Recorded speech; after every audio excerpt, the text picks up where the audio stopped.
What we were facing at the Second Battle of Sustugul, as opposed to what we had faced before, was laughable.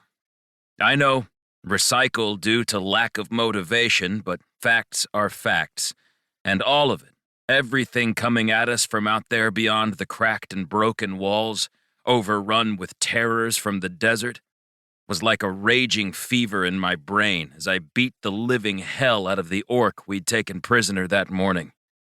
We had no time left. We had no walls, no army, and very little ammunition to burn. Yeah, we'd taken Sustugul in the first battle, defeated a sour expeditionary force. We'd won, in fact. Barely. But that was the first battle. That was yesterday. A month ago when it started.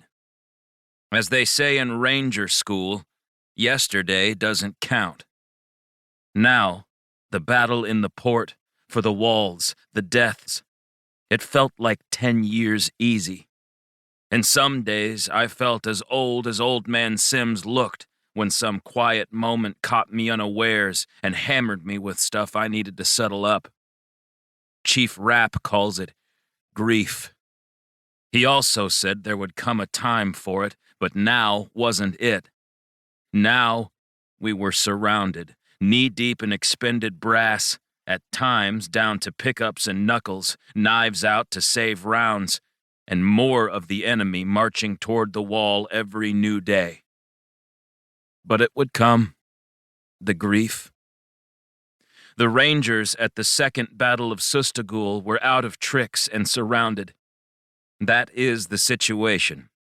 Yes, we had 2 understrength legions of Akkadian infantry supporting, and supposedly more coming in by ship, by galley, but no one had seen any white sails of Akkadian on the horizon.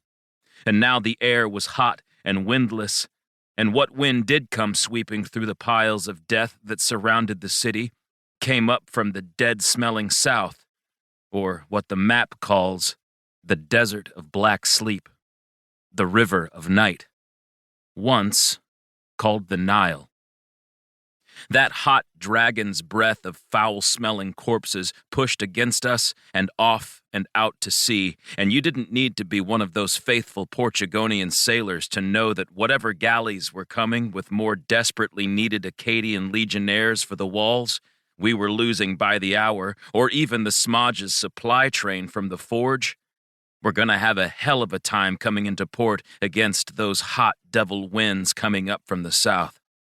So, we had that against us too. But as every ranger said that month, and this is how they are when it looks real bleak, sucks talk, but honestly, I wish it would suck more, you know? And then they would move off, determined and overloaded, usually wounded to some extent, lesser or greater, to either help the Legion hold a portion of the crumbling walls of that old desert city, or pull the captain's midnight raids out there in the trenches and lines the enemy had spread out across in the desert out there as they came at us holed up inside Sustugul. From 3 directions, no less. Mornings were for recovery and chow, afternoons for redeployment, nights for fighting, late nights for raids. You slept when you could catch it, but it was never much. I hammered the orc one more time right across the side of the head.